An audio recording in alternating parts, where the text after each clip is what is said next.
হেই আসসালামু আলাইকুম। আমরা আজকে এসেছি ভুবন শান্তি ১০০ ফুট সিংহসজ্জা গৌতম বুদ্ধর মূর্তি দেখতে। এটি বাংলাদেশের কক্সবাজারের রামুতে অবস্থিত। এই মূর্তিটার এটাই দেখার জন্য মন্দিরের প্রবেশপথ এটা।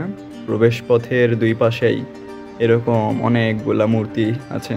একপাশে দাঁড় করানো মূর্তি এবং আরেক পাশে মূর্তিগুলো বসে আছে। সবগুলো অনেক সুন্দর করে বানানো এবং কারুকার্যগুলো অনেক সুন্দর। যদিও সবগুলো গোল্ডেন কালার, মাঝে মাঝে দু একটা লাল এবং এটা যেমন সাদা রঙের এগুলো দেখতে পাওয়া যাচ্ছে। তাছাড়া অধিকাংশই সোনালি রং। সবগুলো একই রকম দেখতে হলেও অবশ্যই তাদের ভিন্ন ভিন্ন মিনিং আছে এবং যারা বৌদ্ধ ধর্মে তারাই ভালো জানবে সেটা। এটাই সেই মন্দিরটা, মন্দিরের এটাই সেই মূর্তিটা। এটা দেখার জন্যই আমরা আসলাম। এই মূর্তিটা সম্পর্কে যদি বলি, মূর্তিটা দৈর্ঘ্যে প্রায় ১০০ ফুট এবং উচ্চতায় প্রায় ৬০ ফুটের মতো এবং এই মূর্তিটা বানায় শ্রীমৎ করুণাশ্রী ভিক্ষু। মূর্তিটার নির্মাণ কাজ ২০০৯ সালে শেষ হয়। এই মূর্তিটা দেখার জন্য প্রতি বছরই শ্রীলঙ্কা, বার্মা, চীন, জাপান, থাইল্যান্ড, ভিয়েতনাম বিভিন্ন দেশ থেকে বৌদ্ধ ধর্মাবলম্বীগুলো তারা এটা দর্শনে আসেন।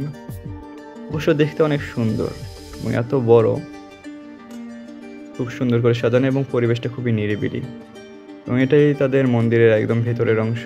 এখানে ৩টা মূর্তি দেখা যাচ্ছে। মাঝেরটা সব থেকে বড়, সোনালি রঙের। পাশে 2টা আরও ছোট ছোট, একটা সাদা এবং আর একটা কমলা রঙের কাপড় পরানো মনে হচ্ছে।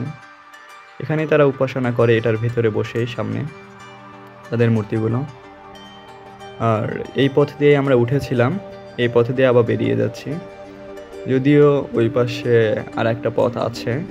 যখন তাদের পূজা বা ওই রকম কোনো সময় আসে তখন অনেক মানুষজনের ভিড়ের জন্য হয়তো 2টা পথ, তবে এখন পরিবেশটা খুবই নিরিবিলি। এই দিক দিয়ে আমরা আবার নেমে যাচ্ছি। যদিও মূর্তিগুলো একরকম মনে হলেও মূর্তিগুলোর নিচে সব কয়টারই কী মিনিং এবং ওই মূর্তির সম্পর্কে অনেকগুলো তথ্য লেখা আছে নিচে কাগজের মতো করে লেখা আছে। এই পথ দিয়েই শুরু এবং এটাই বাহির পথ। এই দিক দিয়ে আমরা বেরিয়ে যাব আবার।